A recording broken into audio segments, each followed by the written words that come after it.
Secunderabad కంటోన్మెంట్లో board సమావేశం జరిగింది. ఈ సమావేశానికి మల్కాజ్గిరి ఎంపీ ఈటెల రాజేందర్, కంటోన్మెంట్ శాసనసభ్యుడు Shri Ganesh, cantonment civilian nominated సభ్యుడు రామకృష్ణ హాజరయ్యారు.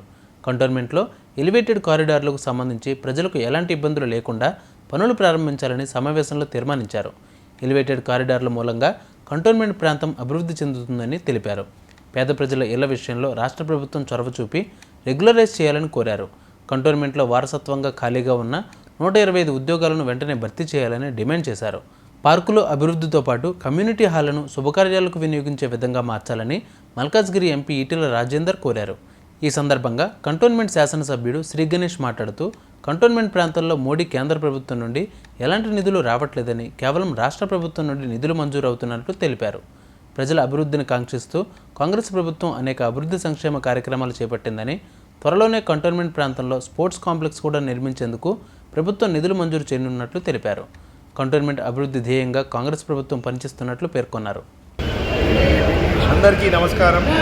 ఈరోజు బోర్డు మీటింగ్ సందర్భంగా అనేక విషయాలు చర్చల్లో భాగంగా యాజ్ ఎమ్మెల్యేగా కొన్ని విషయాలు మన కంటోన్మెంట్ కాన్స్టిట్యున్సీకి ఏదైతే అవసరం ఉందో దాని మీద చర్చించడం జరిగింది. చర్చతో పాటు రిప్రజెంటేషన్ కూడా ఇవ్వడం జరిగింది. ముందుగా ఫస్ట్ మన కంటోన్మెంట్ బోర్డు పరిధిలో ఉన్న ఏరియాలో ఇప్పటిదాకా ఏదైతే కమ్యూనిటీ హాల్స్ కట్టి స్లాబ్లు వేసి పిల్లర్లు వేసి కొన్ని దగ్గర గోడలు కట్టి సగంలో ఆపేసింది ఉంది, అవన్నీ ఇన్కంప్లీట్ ఉన్న కమ్యూనిటీ హాల్లన్నీ కంప్లీట్ చేయాలనేది చెప్పడం జరిగింది. రెండవది, ఈరోజు రాష్ట్ర ప్రభుత్వం మన గౌరవ ముఖ్యమంత్రి రేవంత్ రెడ్డి గారు స్పోర్ట్స్కు ప్రాధాన్యత ఇచ్చి స్పోర్ట్స్ యూనివర్సిటీలు తీసుకురావడం, ప్రతి పార్లమెంట్ కాన్స్టిట్యున్సీకి ఒక స్పోర్ట్స్ స్కూల్ పెట్టడం జరుగుతుంది. అందులో భాగంగానే రాష్ట్ర ప్రభుత్వం కూడా ఒక ప్రపోజల్ పెడితే వారు ఒప్పుకొని ఇక్కడ మనకు స్పోర్ట్స్ కాంప్లెక్స్కి కూడా నిధులు కేటాయిస్తారని చెప్పడం జరిగింది.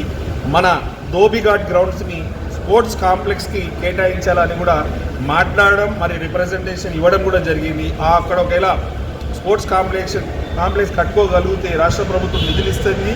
కంప్లీట్ అయితే మన దగ్గర ఎంతోమందికి స్పోర్ట్స్ మెన్ని తయారు చేయడానికి, స్పోర్ట్స్ గర్ల్స్ కావచ్చు, ఉమెన్స్ కావచ్చు, స్పోర్ట్స్ మెన్స్ని కూడా తయారు చేసి అంతర్జాతీయ స్థాయిలో పోటీలో పాల్గొనే సామర్థ్యం మన దగ్గర ఉన్నా కూడా సరైన వసతులు లేక స్పోర్ట్స్ మెన్లు రాణించలేకపోతున్నారు.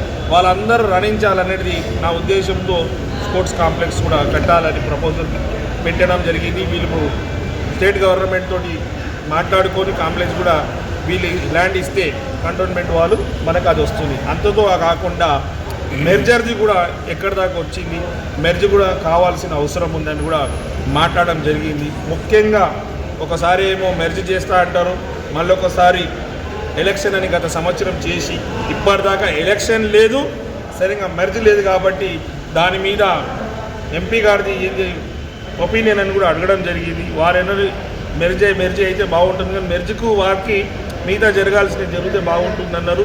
వారు కూడా ఎలక్షన్ పెడితే బాగుంటుంది అనేది చెప్పడం జరిగింది. మరీ ముఖ్యంగా చాలా డెవలప్మెంట్ కావాల్సి ఉన్న మన బోర్డు కూడా కాలేకపోతుందంటే మనకు రావాల్సిన సర్వీస్ ఛార్జెస్ సరిగ్గా రాకపోవడం కారణంతో ఇది డెవలప్మెంట్ జరగలే. కాబట్టి సర్వీస్ ఛార్జెస్ ఎంత బకాయి ఉంది ఇప్పటిదాకా మనకి ఎందుకు తీసుకురాలేదు?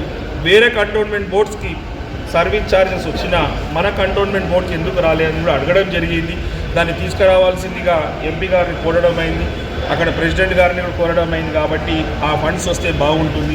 మీ అందరికీ తెలుసు రాష్ట్ర ప్రభుత్వం ఎంత సానుకూలంగా ఉంది.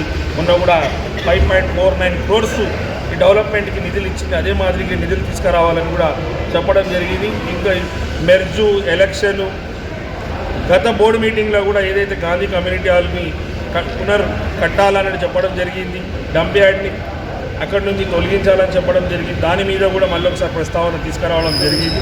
మరీ ముఖ్యంగా లాస్ట్ టైం ఎక్కడెక్కడైతే మాకు ల్యాండ్స్ ఇస్తే మేము ఫంక్షన్ హాల్స్ కట్టడానికి వీలైతుందని చెప్పడం, దాని మీద కూడా చర్చ అయింది. ఇంకా కూడా ఏమైనా ల్యాండ్స్ వస్తే ఇవ్వాలని కూడా అడగడం జరిగింది. ఇవంతా ఒక భాగం అయితే మాకు ఒక పెద్ద కన్ఫ్యూషన్, ఒక డౌట్ ఉండే. మాటికి కొంతమంది మోడీ ఫండ్ అని చెప్తే మోదీ గారు సొంత నిధులు ఎంత ఇస్తారంటే వారు ఏమన్నారు, మోదీ గారు సొంత నిధులు ఏముండదు, ఏమున్నా ప్రజానిధులతో డెవలప్మెంట్ అవుతుంది, కానీ పర్సనల్ మోదీ గారి నుంచి ఏం ఫండ్స్ రాలేదని చెప్పారు. ఇవన్నీ జరిగింది.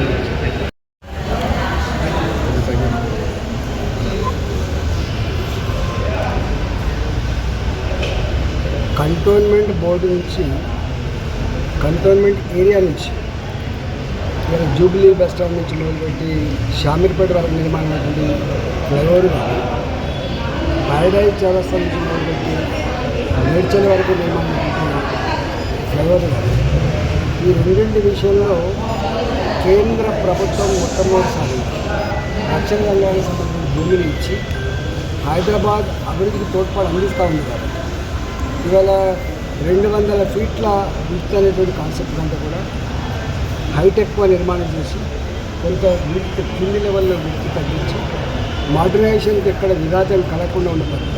120 ఫీట్లు 130 ఫీట్లు కార్ఖానా లాంటి ఏరియాలలో, తిరుమలగిరి లాంటి ఏరియాలో విపరీతంగా షాపులు నష్టపోతున్న ఆస్కారం కాబట్టి అట్లాంటి ప్రభుత్వం డెఫినెట్గా అది ఆమోదం పొందుతుందని చెప్పి నేను భావిస్తాను.